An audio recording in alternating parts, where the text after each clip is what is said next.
están ordenados cronológicamente, son como puntos importantes, ¿vale? Pero básicamente en la fase oral, ya sea propulsiva o preparatoria, la fase oral es como una fase relativamente compleja. Implica la masticación voluntaria, el movimiento de la lengua, que es voluntario también. Ahí hay la función principal es tratar de que los dientes, sobre todo, ejerzan un rol mecánico en la digregación del alimento y también la masticación es para ir compactando el alimento y para embeberlo totalmente o lo más posible en saliva, ¿ya? La saliva, después vamos a ver que no tiene efecto digestivo, es más bien un efecto de protección, ¿ya? Y también como de compactación del bolo alimenticio. Por lo tanto, la primera fase es voluntaria. Juega un rol importante también el paladar, porque la lengua se apoya sobre el paladar para ir dándole forma al bolo alimenticio. Y luego nosotros también voluntariamente iniciamos el movimiento para tragar, ¿ya? Lo que podríamos decir que es la fase oral propulsiva, que es bastante corta, dura menos de un segundo probablemente, pero hay una serie de mecanismos fisiológicos bien importantes que se tienen que cumplir ahí. Lo primero es que la lengua tiene que impulsar hacia atrás y sobre el paladar blando, impulsar el bolo alimenticio. Y en la última parte del bolo alimenticio voy a mostrar estas imágenes antes que el video. Hay un videito, así que ahí les va a quedar más claro, pero antes quería hablar de esto. Y en una región de la boca que se llama orofaringe, ¿se llama así o no? ¿Por qué les pregunto? Porque yo tengo conocimientos anatómicos muy básicos. Entonces de repente veo libros o paper y tomo figuras y no sé si son actualizadas en términos anatómicos, ¿entienden? Como en anatomía tiene también su actualización y todo eso, ¿vale? Los términos están actualizados, También, profe, no se preocupe. Muchas gracias. Entonces, hay una región en el fondo de la boca que se llama orofaringe, que es bien importante porque tiene neuronas aferentes. Cuando ustedes vean neuronas aferentes, se refieren a receptores sensoriales o sensores. En este caso, mecanoreceptores. Acá también están los receptores, mecanoreceptores que nosotros nos estimulamos para inducir la emesis, el vómito, ¿ya? Bueno, la orofaringe entonces detecta el estiramiento que estamos induciendo todavía voluntariamente, el posicionamiento del bolo alimenticio en esta última parte de la boca todavía es voluntario, ¿ya? Pero los aferencias neuronales se comunican con el tronco encefálico donde hay un centro de la deglución, ¿ya? Y se logran tres cosas: que se abra el esfínter esofágico superior, por acá, que se inicie una peristalsis, que se inicia como por acá. La peristalsis, les adelanto, es una contracción de musculatura circular que se desplaza, ¿ya? Como quien saca de una media larga, así de esas medias tipo calcetín largas, bien largas, como si sacaran algo desde adentro, una pelotita de otro calcetín, por ejemplo, y lo sacaran así, y lo apretan y lo sacan hasta que salga, ¿ya? Ese es el movimiento peristáltico, esa contracción que se va desplazando. Entonces hay una contracción que se desplaza, que se genera acá, producto de la activación de estos mecanoreceptores, y avanza. Y lo otro es el cese de la respiración, porque en el tronco encefálico se encuentran estos dos centros, el centro de la deglución y el centro de la respiración. El centro de la respiración es un centro que actúa por defecto. Nosotros respiramos sin necesidad de pensar o de darle voluntad al hecho de respirar. Nosotros sí podemos darle como un input especial a la respiración. Entonces, voluntariamente, yo respiro más fuerte, por ejemplo, o respiro más leve. Eso sí, pero si me desentiendo, respiro. De hecho, respiramos mientras dormimos. Entonces, hay un centro de la respiración que tiene que funcionar por defecto, a no ser que el centro de la deglución le envíe señales inhibitorias, ¿ya? Y eso se produce de nuevo por estimulación, por este flujo de información, ¿ya? Entonces, mecanoreceptores envían una señal al tronco encefálico y el tronco encefálico inhibe el centro de la respiración. Con eso se inhiben los movimientos, las contracciones de los músculos intercostales, diafragma, y se produce otra coordinación importante que junto con la en relajación del esfínter esofágico inferior, se cierra la glotis, ¿ya? Que es la tapa, por así decir, de las vías aéreas. Y ahora sí que vamos a mover. Que ahí queda. Ahí está el mouse. Después yo le voy a contar todos los problemas de salud que tenía. Pero ahora estoy sano, ¿sí? Eso es bueno. Ya, miren. Ahí alguien comiendo maíz. Yo. ¿Esos hoyitos cómo se llaman? Los agujeros mentonianos. ¿Cómo? Los forámenes mentonianos. Foramen mentoniano. Ya. ¿Y cómo se llama la rayita que tiene acá? La sínfisis mentoniana. Yo siempre la quise tener y no. Profe, eso es una deformación. Es una deformación embrionaria. Profe, No, yo quiero tener ese. profe, es una deformación O si no, embrionaria o por un falta de hoyito. fusión. Y el hoyito. Montesino buscando eso. Bueno, no sé. Hay un montón de cosas que pueden ser deformaciones y resultar atractivas para uno. Como los pelirrojos. Me voy a romper aquí, me elijo. Ya, perdón, me fui para otro lado. Como el gen Ya, de los mira. pelirrojos. Ya, aquí sí que les va a quedar claro. Más allá de la anécdota. Los mira. Aquí en este video hay increíblemente como pocos videos que expliquen estas cosas. O yo no lo sé buscar, no sé. Pero miren, aquí se ve muy bien el trabajo, obviamente, de los dientes y el rol de la lengua, compactando el alimento y formando el bolo alimenticio. Y aquí la lengua impulsa el bolo alimenticio hacia atrás, se cierra la glotis y se inicia una onda peristáltica acá, donde están marcando mis dedos. Estoy molestando ahí para que vean, ¿no? ¿Ya? ¿Se entiende? ¿Se entiende? Pero es poco Se verídico porque cierra la como glotis solo vas a y se produce una onda peristáltica. Vamos a verlo de nuevo.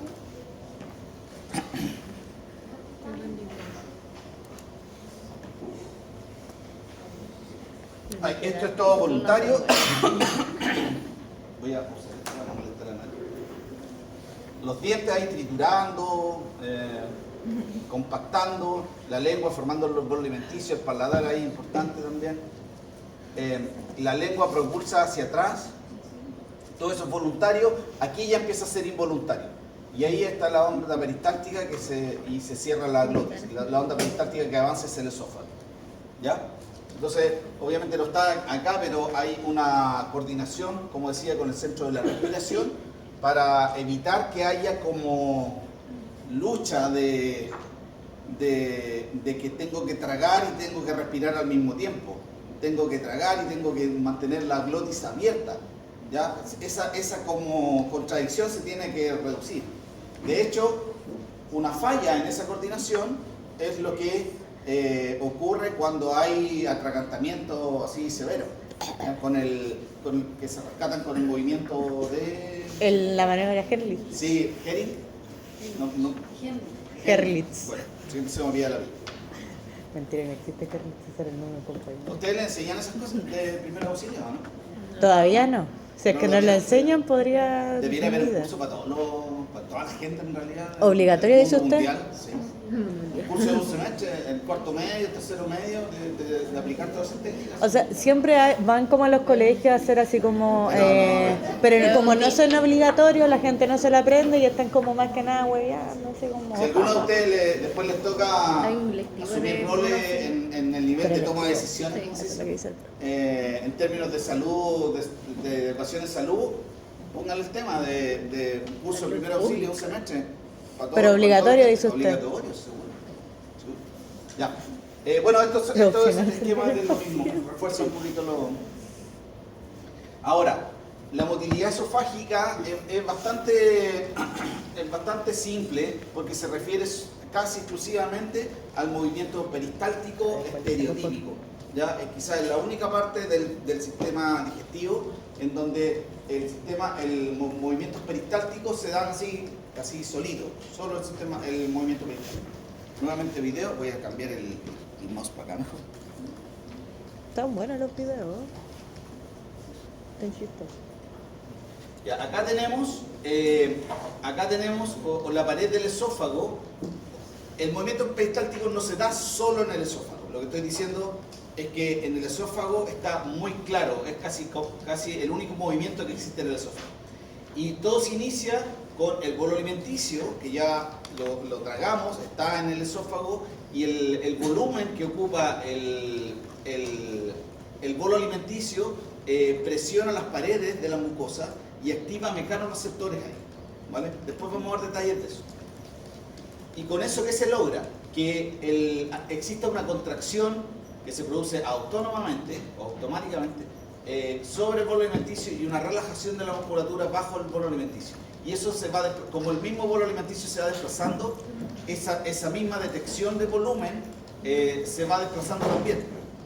Por lo tanto, pasa a ser un movimiento automático o autónomo, ¿ya?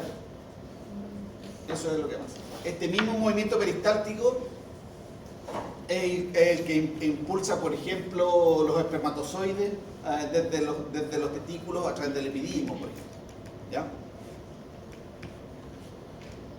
Este es solo un esquema de cómo aumenta la presión en distintos segmentos del esófago si lo estuviéramos registrando ahí conmigo.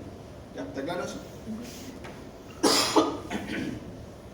Ahora, en términos moleculares, celulares más bien, ¿qué es lo que está ocurriendo? Acá tenemos el esófago con el bolo alimenticio y fíjense acá, el bolo alimenticio es capaz de ser detectado por mecanorreceptores. Recordemos, células que tienen canales iónicos que reaccionan ante la deformación de la célula.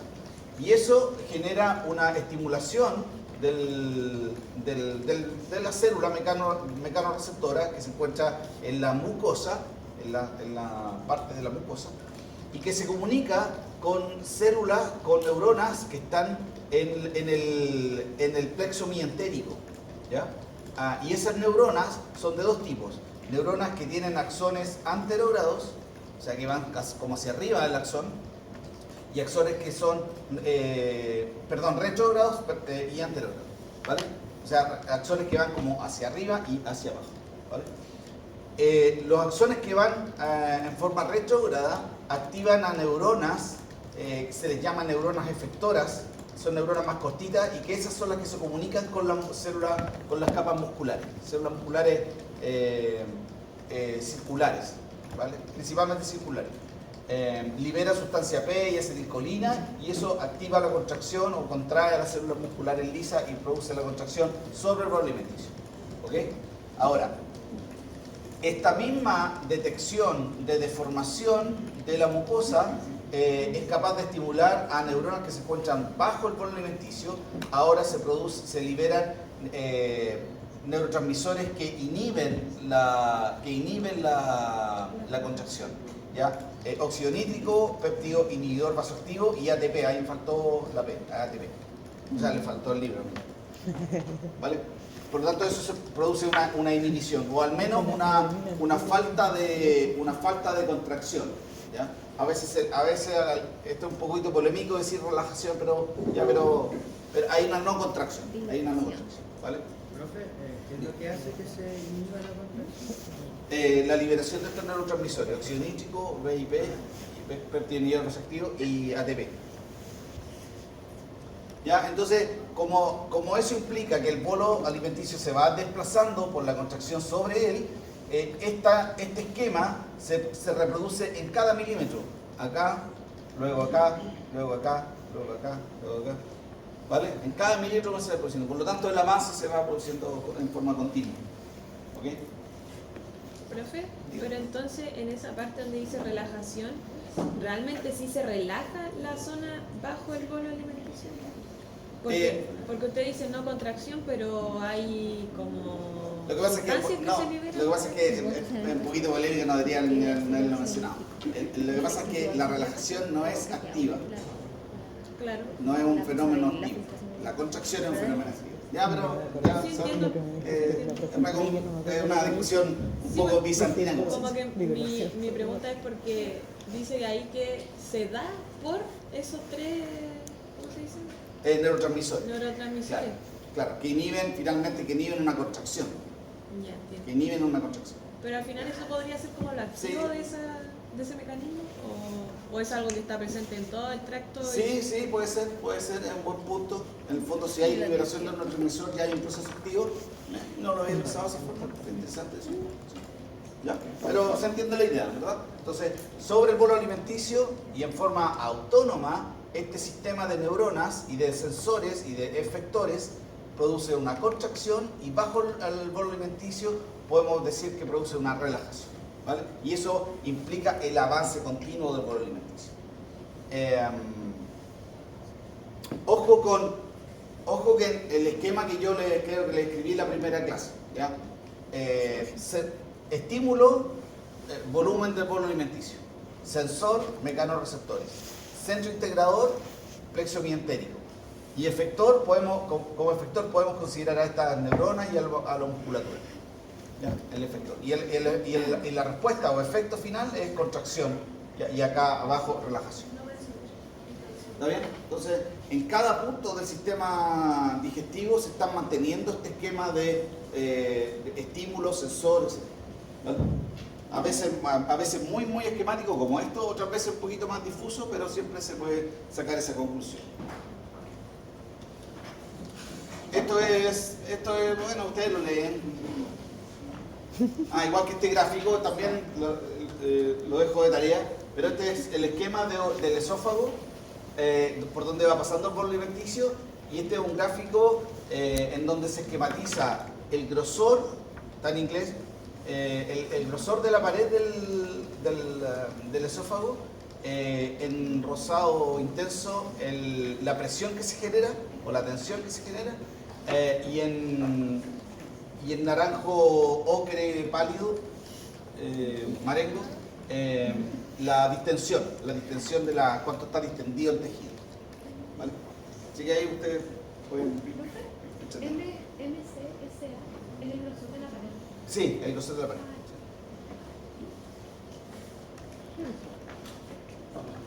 Ya, ahora, estómago. Hemos visto ya dos movimientos.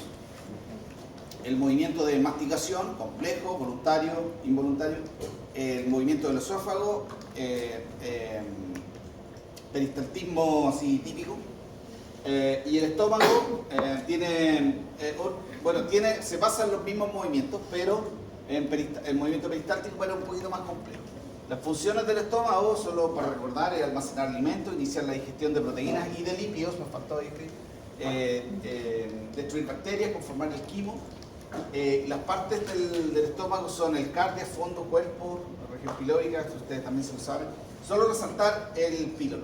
El píloro es bien importante. El esfínter pilórico es uno de los esfínteres más potentes que hay en nuestro body. Ya, la motilidad gástrica, podemos decir que tiene tres componentes: ondas peristálticas, ondas del antro y reacción pilórica. Pero básicamente las tres son algún tipo de derivación de ondas peristálticas. ¿Y por qué derivación? Bueno, ondas peristálticas se activan con la llegada del alimento, el bolo alimenticio llega acá. Recordemos que yo les decía, este esquema del estómago es un poquito derivado. En realidad el estómago es más bien como un engrosamiento del tubo digestivo que tiene capacidad de expandirse. Entonces esa expansión produce ondas peristálticas que impulsan el bolo alimenticio hacia el resto del estómago, ¿ya? El estómago al mismo tiempo está secretando jugos, vamos a ver eso en el subcapítulo de secreciones. Por lo tanto hay movimientos peristálticos que impulsan el bolo alimenticio. Podemos decir que son movimientos peristálticos que se continúan del esófago, pero en realidad son la continuación, pero bajo una nueva estimulación, ¿ya? O sea, el estómago se distiende, eso genera una detección por mecanorreceptores del estómago y eso inicia ondas peristálticas que impulsan el bolo alimenticio hacia el estómago. Ahora, el estómago tiene por función transformar el bolo alimenticio. Recordemos, el bolo alimenticio es un elemento compacto, ¿ya? Embebido en saliva, pero bastante compactado, ¿ya? Y lo que tiene que hacer el estómago básicamente es transformar eso en una especie de puré aguado, ¿ya? O una de estas cremas de sobre que todos hemos preparado, yo creo, algo parecido a eso, que quede como espeso, ¿vale? Esa es como la consistencia que tiene que lograr el estómago a fuerza de mezclarlo con los jugos gástricos y eso utilizando el movimiento peristáltico. Pero son movimientos peristálticos que son como de ida y vuelta, son como las olas del mar, si nos ponemos poéticos, ¿ya? Son ondas peristálticas que avanzan por el estómago y luego retroceden, luego avanzan nuevamente, retroceden, avanzan nuevamente, retroceden, ¿ya? Eso logra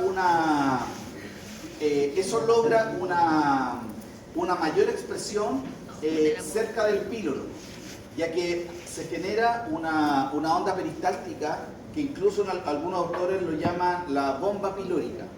Y la bomba pilórica, si lo leen por ahí, son peristaltismo que se inicia en alguna parte del estómago y avanza sobre el píloro, pero se encuentra con el píloro que está, por defecto, está muy cerrado, ¿ya? Pero requete contra cerrado, ¿vale? Entonces esa onda peristáltica retrocede. Aquí se trata de esquematizar eso mismo. Esa onda peristáltica se encuentra con el píloro cerrado y retrocede. Y vuelve hacia el píloro y vuelve a retroceder. Vuelve hacia el píloro y vuelve a retroceder. El punto es que los alimentos o esa mezcla en el estómago permanece como en promedio 2 o 3 horas.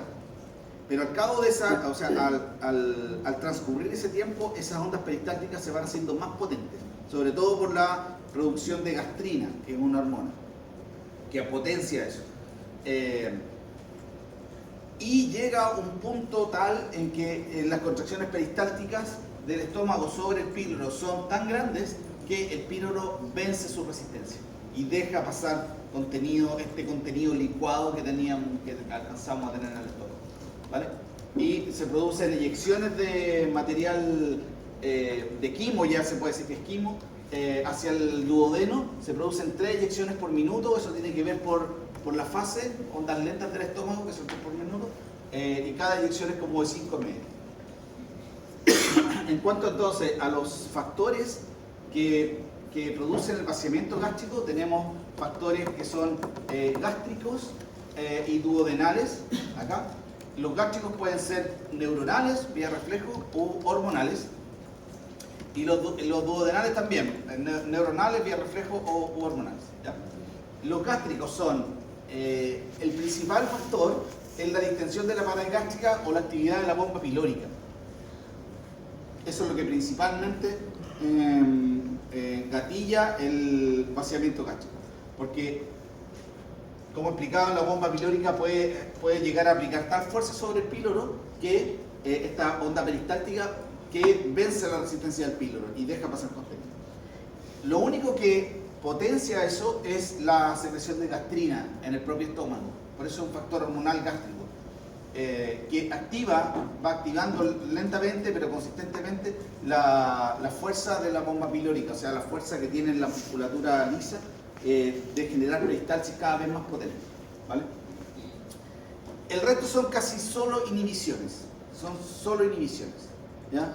Ahora, eso es un poquito contraintuitivo porque uno dice, ¿por qué se inhibe tanto el vaciamiento gástrico? Es como si el sistema, entre comillas, quisiera quedarse con el alimento en el estómago. La lógica en realidad, y esa es una lógica que no solo sirve para entender los movimientos del tubo digestivo, sino que también la secreción y toda la función, la lógica es que casi el tubo digestivo, yo diría, en mi súper modesta opinión, pero me ayuda a entenderlo, que el sistema del tubo digestivo, el sistema digestivo casi trabaja para el duodeno. ¿Ya? Es como, si les gusta el fútbol, como el Barcelona con Messi o Argentina con Messi, que casi todo el equipo trabajaba para Messi, o el Internacional de Miami. ¿Ya?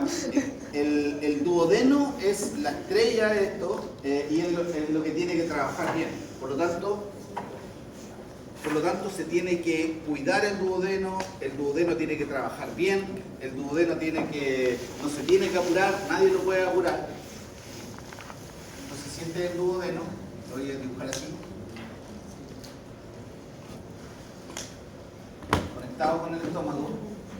La mayoría de las veces el estómago va a ser, el quimo va a ser rechazado por el duodeno, ¿vale? Solo eventualmente va a pasar algo. ¿Ya? Algo de contenido del duodeno.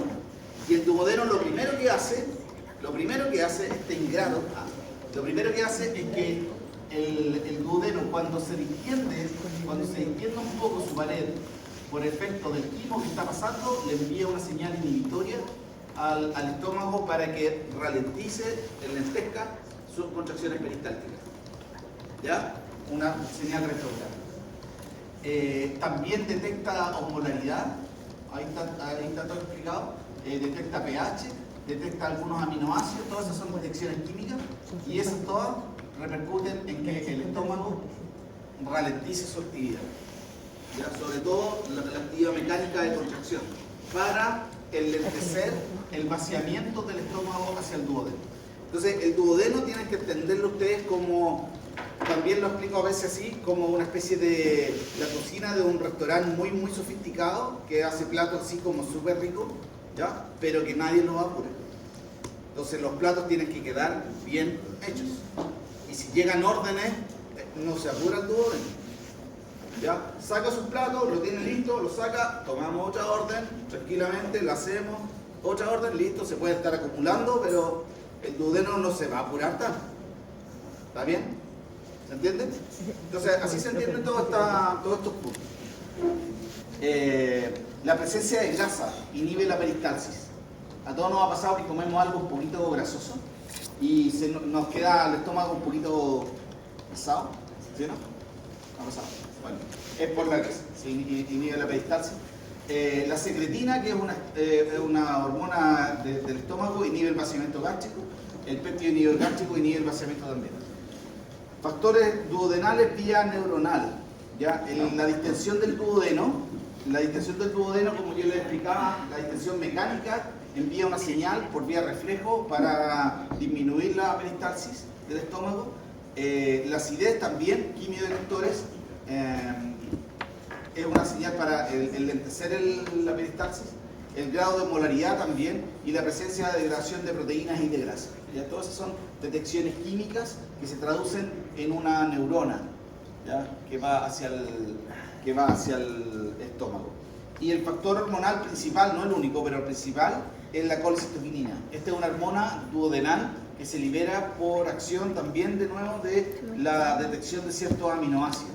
Pero esta es una hormona que viaja, digamos, hacia el estómago, y en el estómago enlentece los movimientos de la peristalsis. ¿Ya? Con eso se enlentece también el vaciamiento gástrico.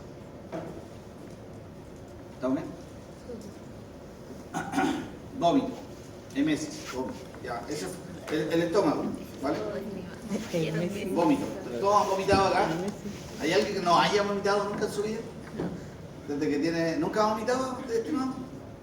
¿Y cuando eres chico nunca has regurgitado? ¿Guaguita? Sí. O sea, todos los bebés regurgitan. Todos hemos vomitado. Que de repente sale la leche y uno Ya, bueno, dice, pero no, la frase polémica que digo acá es que la humanidad es hija del vómito.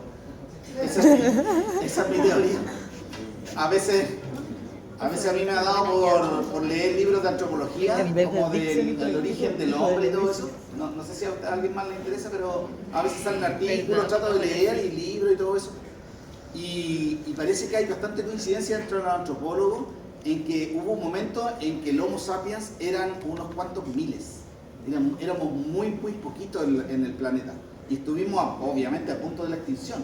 Parece que las condiciones climáticas no hacían muy favorable la obtención de alimentos. Entonces yo me imagino a esos seres humanos, nuestros tatarabuelos, que encontraban cualquier cosa que ellos entendían que se podía comer y se lo zampaban, ¿no? Muertos de hambre, yo creo. Y lo único que tenían para defenderse, casi lo único, era el vómito. Porque si era tóxico o estaba putrefacto, lo tenían que vomitar. Y quizás gracias a eso, si no hubiesen tenido eso, se les da una infección y se mueren. Y ahí quedamos. Por eso digo, somos hijos del vómito. Ya bueno. El vómito básicamente es una función que tenemos que se desencadena ante la presencia de ciertas sustancias dañinas en distintas partes del cuerpo, y que tiene por objetivo producir una peristalsis reversa. ¿Ya? El punto 6 acá de los eventos, la peristalsis reversa es el objetivo final. Y que en general se acepta que esa peristalsis reversa surge desde la boca, casi desde el esfínter pilórico hacia arriba, ¿ya? Hay algunos autores, parece que hay algunas condiciones patológicas que incluso la peristalsis reversa abarca desde el duodeno, ¿ya? Ahí nunca me he metido mucho más, pero parece que hay circunstancias clínicas que pueden ocurrir así, ¿ya? Pero lo que ocurre con la mesis es que primero, una vez que se gatilla, tenemos un centro de la mesis, después vamos a hablar de eso. Tenemos un centro neuronal de la mesis en la médula. Pero una vez que se gatilla, que se activan esas neuronas del centro de la mesis, que nos indican que hay que vomitar o que vamos a vomitar, se produce una inspiración grande, de manera de aumentar la presión en el abdomen. Se cierra la glotis, las vías aéreas, eso es súper importante porque el contenido que estamos vomitando sería muy dañino que pasara hacia los pulmones. Se eleva el paladar blando, se bloquean las fosas nasales, algo que a veces falla, por lo que algunos hemos visto, y se debiera permitir la salida por la cavidad bucal, ¿vale? Se produce contracción de la musculatura torácica y abdominal. No sé si han quedado como con caluga, incluso como que duele un poquitito después de una buena sesión de... No. Si se ríen es porque les ha pasado. Ya, bueno. Tienes que escuchar la clase. Pero se contrae fuerte acá. Esto se contrae. La idea que se contraiga es todo involuntario, es para aumentar la presión en el estómago de manera que se expulse más fácilmente, ¿ya?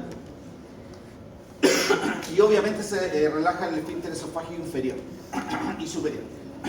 Y se produce la peristalsis reversa.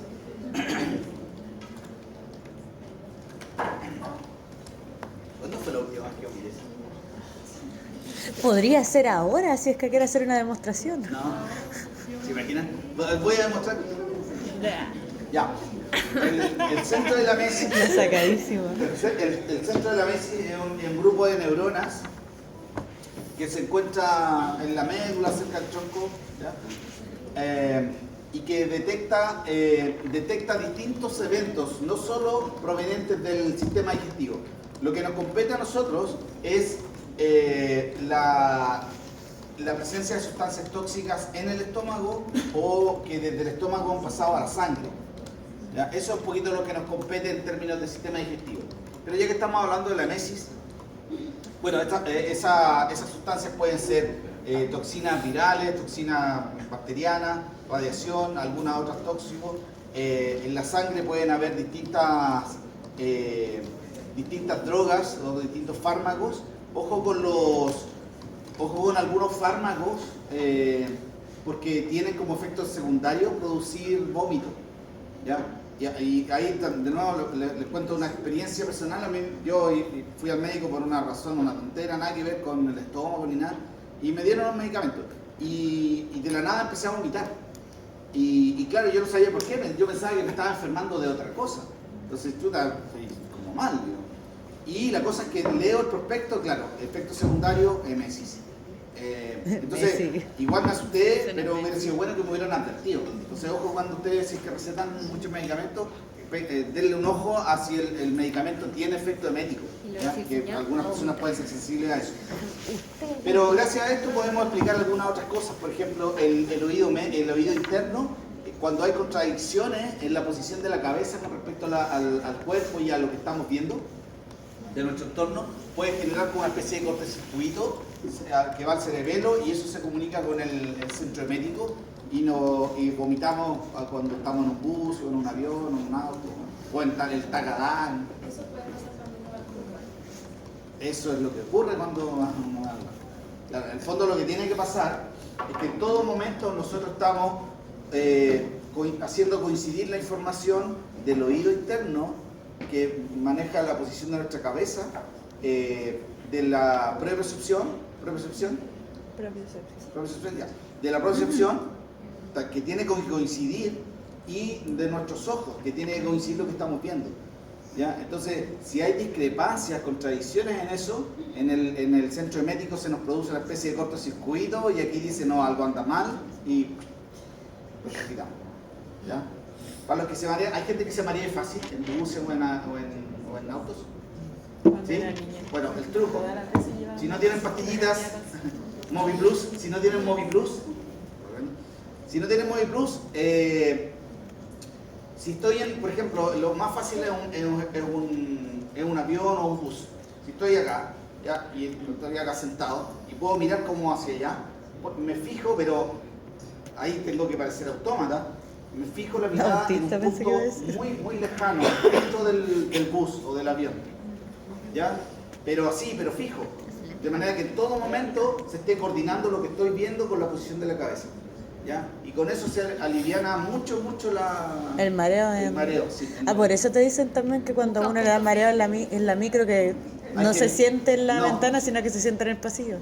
Eso es lo uno, y que hay que sentarse adelante.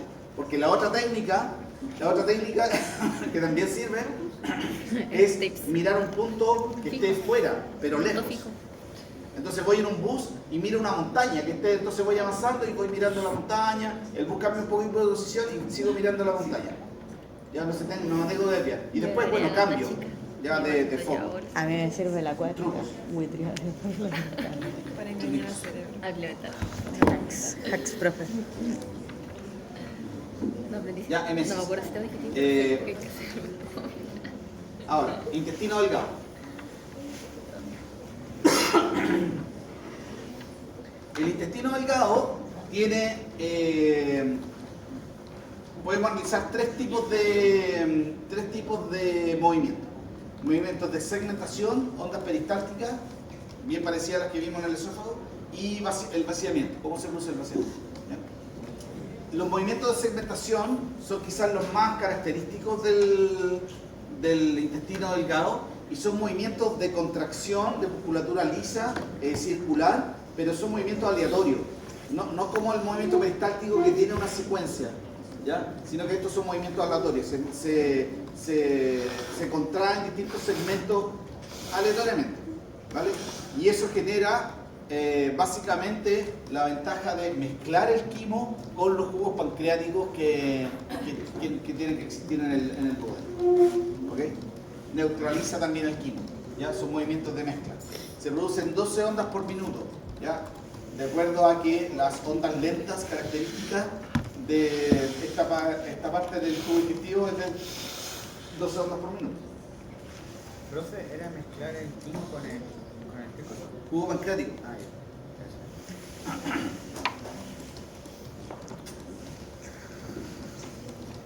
Ah, ya. Ahora, además se producen ondas de contracción peristáltica en segmentos de 10 a 15 centímetros, o sea, se contrae acá, avanza, se contrae por acá, avanza otro poco, avanza, y así se va produciendo avance del quimo a través del duodeno. De todas maneras, es bastante lento eso porque recordemos que el duodeno tiene como principal función digerir enzimáticamente y absorber. La mayoría de las cosas se absorben en el duodeno, no todas, pero la mayoría. Y luego el vaciamiento. En el vaciamiento, luego que los restos de quimo o el quimo avanzado, por así decirlo, llega al ilion, la última parte del intestino delgado, se encuentra con otro esfínter muy brígido. Vota por su lista del CEO. Mal dicho eso. No sé, yo soy Brígido, no. Estaba ahí. Un esfínter muy férreo, muy potente, que es el esfínter iliocecal. ¿Ya? Y ahí tenemos que recordar lo que pasaba en el estómago, porque es muy parecido, ¿vale? Muy parecido a la bomba pilórica, o sea, el movimiento peristáltico que empieza a acumular contenido de quimo sobre el esfínter iliocecal. Se encuentra con un iliocecal que está muy cerrado. Tiene que estar cerrado porque no pueden pasar heces desde el intestino grueso al intestino delgado. El movimiento peristáltico entonces va acumulando quimo o restos de quimo sobre el esfínter iliocecal y va aumentando su potencia hasta vencer la resistencia del esfínter iliocecal, ¿ya? Y empieza a pasar contenido de quimo hacia el intestino delgado, lo que transforma el quimo en heces, ¿vale? Pero un trabajo así mismo, así como... Se producen ondas peristálticas de 20 milímetros de mercurio, eso es bastante, ¿ya? Para el parámetro biológico eso es alta presión.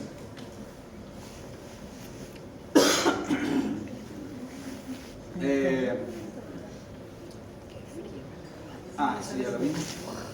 Reflejos. Voy a usar este mismo temita para hablar de reflejos. Ahí se menciona que hay un reflejo gastroileal. ¿Ya? Acá está el duodeno. Estoy grabando.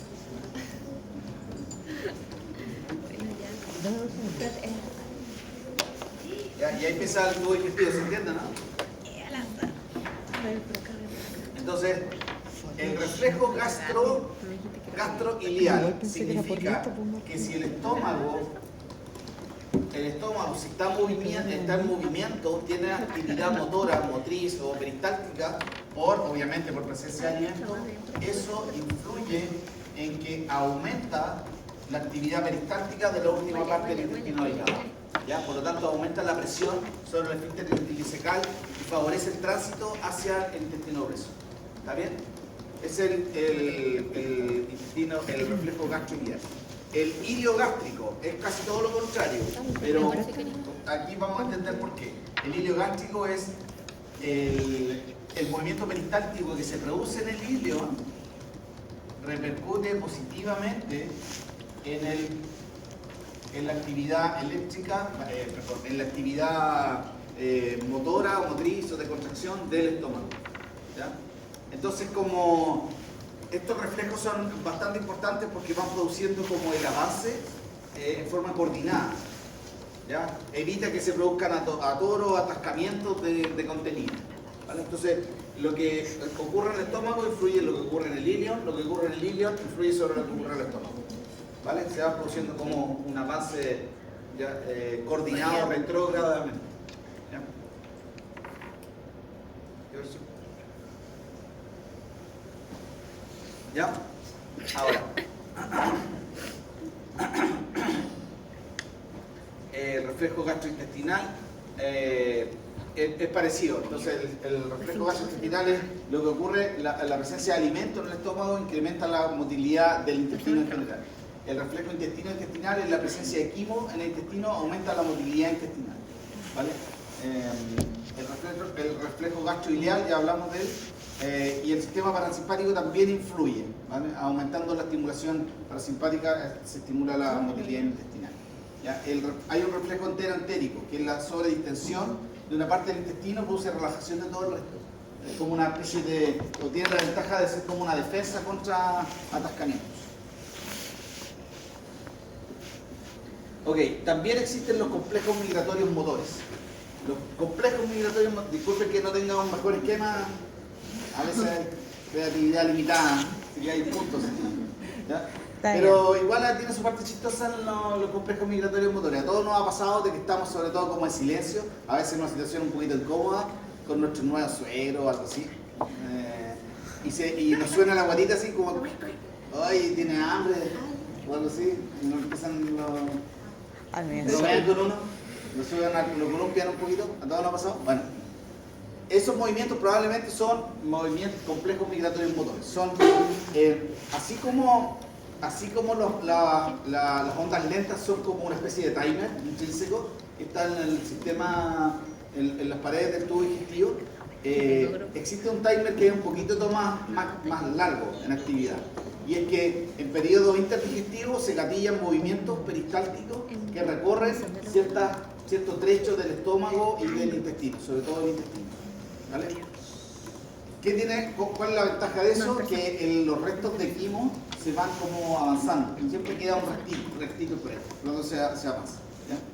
Eso ocurre en periodos interdigestivos con una periodicidad de 90 minutos. Es controlado autónomamente por el sistema entérico, entonces por eso decía, es como si hubiera un timer de larga duración, más o menos 90 minutos. Por eso se asocia con hambre. ¿Ya? Porque se produce en periodos interdigestivos. Entonces a uno le suena la gotita y uno dice, oh, tengo hambre. Y de repente no es como que sea tanto hambre, sino que son movimientos interdigestivos.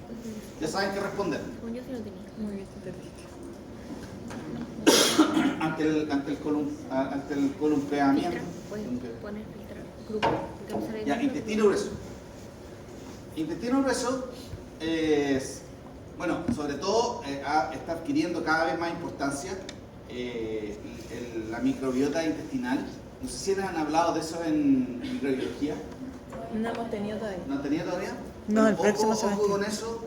Hay mucha información, se están produciendo avances bien importantes en microbiota intestinal y el rol que tiene, no solo en el sistema digestivo, sino que casi todo el sistema. Yo recuerdo hace hartos años atrás, hace unos 8 años atrás, en un congreso científico de la Sociedad de Farmacología de Chile, unos investigadores chilenos de Valparaíso de mujeres. expusieron unos resultados con ratas.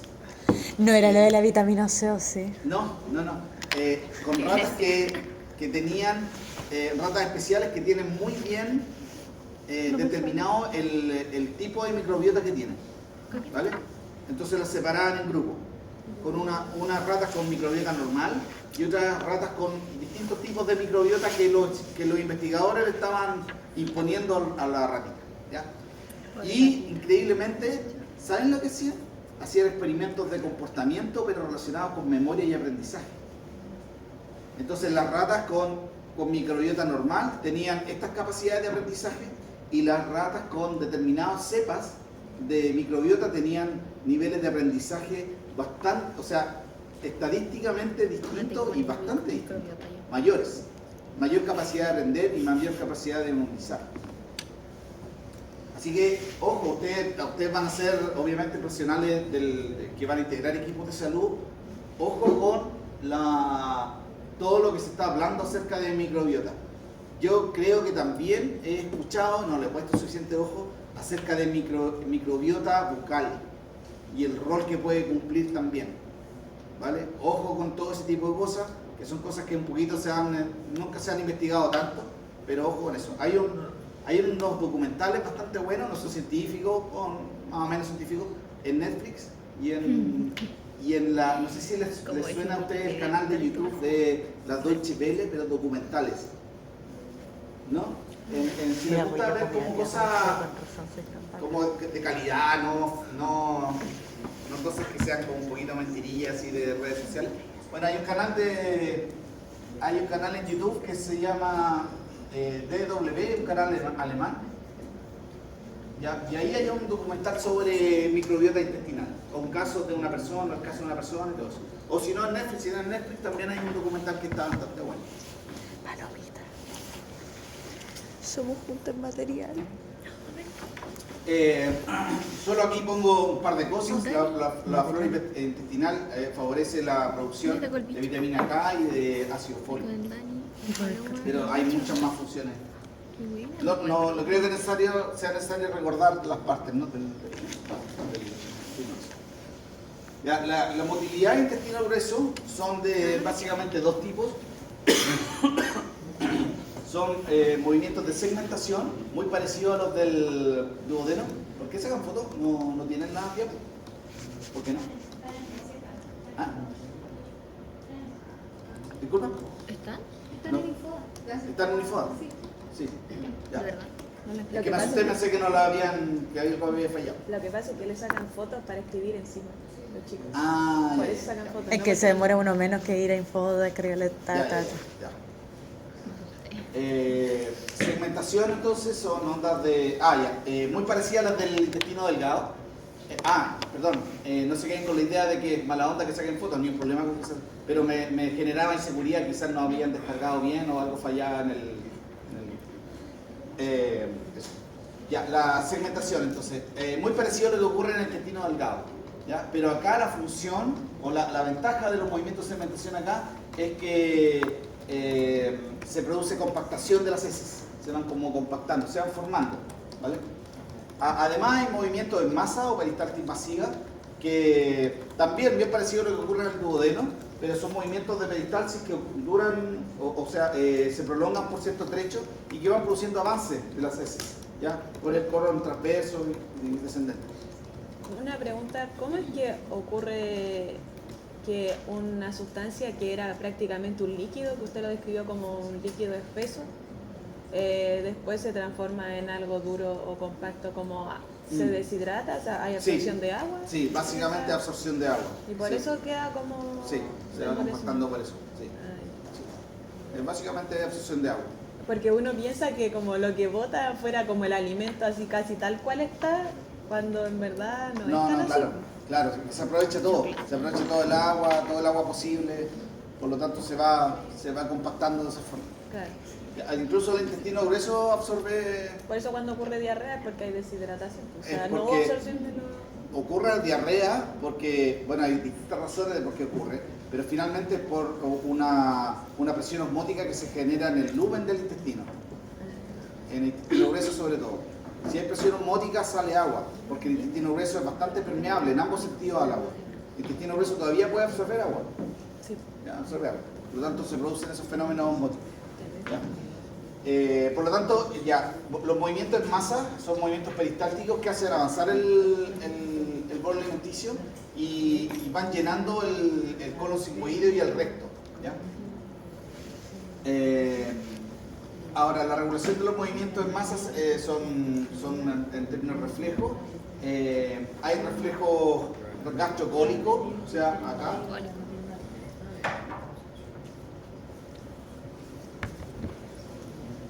Hay reflejos gastrocólicos, o sea, que surgen del movimiento del estómago y que activan los movimientos del intestino grueso.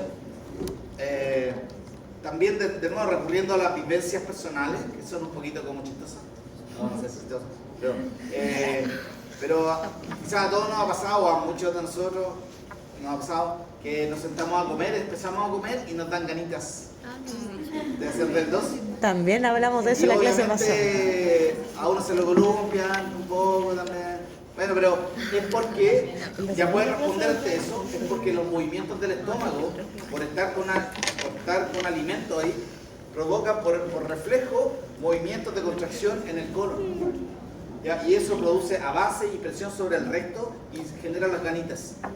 O sea que no era por acumulación de alimento, no es por presión del alimento. No, porque el alimento que estamos consumiendo mientras estamos sentados, el pasado mañana va a llegar al colon. No llega en el mismo momento para nada. Esa es como una especie de broma que se hace. Que uno ya no aguanta más y tiene que ir al baño y a uno le dicen que es mal agradecido porque lo que comió lo botó al tiro. Lo dijimos en la clase pasada también. ¿No? Eso es como de campo. Pero, pero es por el reflejo gastrocólico, ¿vale?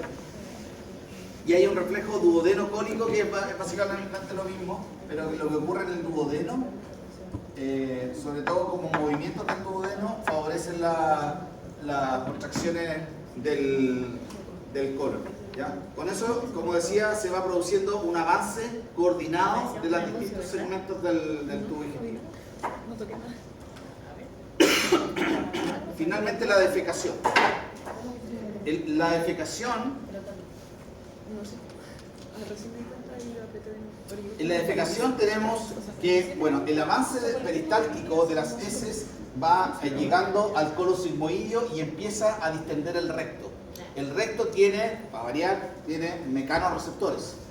Cuando esa distensión llega a un determinado punto, se nos gatilla una sensación neuronal, obviamente, o sea, una reacción neuronal que va al encéfalo y nosotros identificamos que tenemos que obrar, dar del cuerpo, hacer del 2 o defecar. ¿Vale? Las ganitas surgen de acá, ¿ya? De la distensión del recto. Ahora, nosotros tenemos dos esfínteres, el esfínter anal externo y el esfínter anal interno.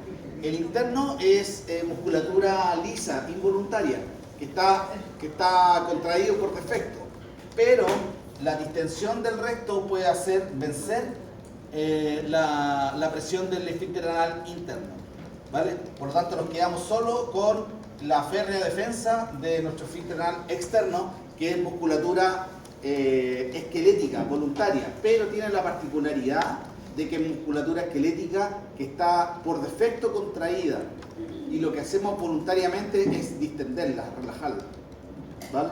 Y eso lo aprendemos cuando tenemos como 1 año y medio o 2 años más, ¿vale?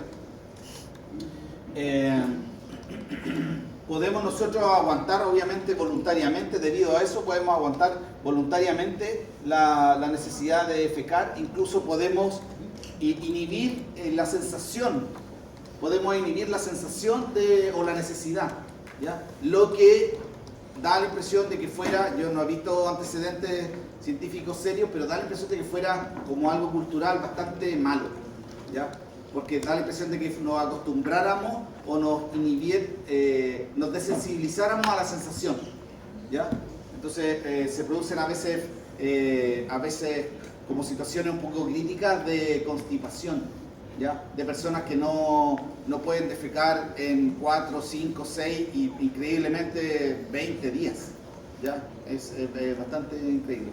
Y lo malo de eso, que como hablamos recién con una compañera, es que se va produciendo deshidratación de las heces. Y mientras más deshidratada está, porque el colon va deshidratando, va sacando agua todo lo que pueda. Esa deshidratación hace que la defecación sea aún más difícil, ¿ya? Entonces, como es bien complicado, ¿no? Yo le hago clase a los médicos también de esto mismo, y yo siempre les digo, y quizás para ustedes es válido también, que en general, quizás lo que más van a ver o lo que más van a atender como personas que trabajan con clínica, en la clínica, son situaciones bastante gruesas finalmente. No son como cosas sofisticadas, moleculares, sí, cuando hay farmacología de por medio, sí, pero lo que tiene que atender un médico son bastantes cosas que se quiebran, cosas que se atascan, tripas que se rotan, ¿me entienden? Son como igual, hay harto de eso, no digo exclusivamente de eso. Qué bien pero que hay damos harto de tiempo, eso. ¿eh? Ya, inflamaciones que obstruyen una vena, no sé qué cosa. Eso es para el médico. O piedras que taponean un canalículo ahí de la bilis, son cosas como gruesas, ¿entiendes? Entonces tienen que estar preparados para ese tipo de cosas. Y las alteraciones de la defecación son un ejemplo bien dramático, ¿eh? Porque hay gente que sufre eso. Creo que ya dije todo. Puede producirse respuesta a incontinencia. ¿Cuánto queda? Se produce una contracción peristáltica. Ya, ok. ¿Qué es lo que gatillo yo voluntariamente? Cuando estoy en una posición, en un lugar adecuado para la introspección, doy como la orden de que se tiene que ahora defecar, se produce una contracción peristáltica desde el colon hacia el recto, después se contrae la musculatura del suelo de la pelvis, ojo con la musculatura del suelo de la pelvis, que es súper importante, que ayuda a la contracción y a la evacuación, y finalmente se produce relajación de los esfínteres anales, y ahí se produce la defecación. ¿Ya? Ya, y lo dejamos hasta aquí. Gracias por el desplazamiento de la hora. De hecho, podría haber hecho la clase a las 8:30, pero yo soy un poquito maniático con el tiempo. No maniático, pero me gusta estar a tiempo, entonces prefiero... Y tenía que hacerme un examen, ¿no? Todavía